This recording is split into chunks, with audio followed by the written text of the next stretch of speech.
बिस्मिल्लाहिर्रहमानिर्रहीम। अस्सलामुअलैकुम। ये है हमारी किताब मताले इस्लाम जमात दोम टू क्लास। आज हम जो काम करेंगे ये है हमारे सवाल जवाब, सवाल नंबर 1, 2, 3 और सबक है हमारा सबक नंबर 3 रसूल और नबी। ये इसका उन्वान है, ठीक है। सबक नंबर 3 है हमारा और सवाल नंबर 1, 2 और 3 आज हम लोग पढ़ेंगे।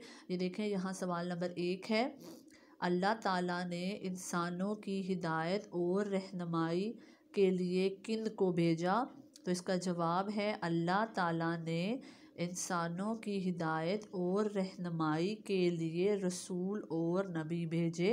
अब है सवाल नंबर 2, दुनिया में कितने नबी तशरीफ़ लाए? तो इसका जवाब है दुनिया में 1,24,000 नबी तशरीफ़ लाए। सवाल नंबर 3 है, अंबिया ने लोगों को किन कामों से मना किया?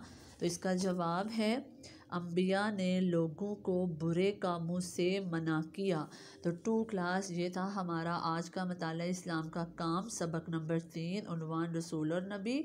सवाल नंबर 1, 2 और 3 आप सब स्टूडेंट्स ने इन 3 सवालों को बहुत अच्छे से याद करके इसके रिटन प्रैक्टिस भी करनी है।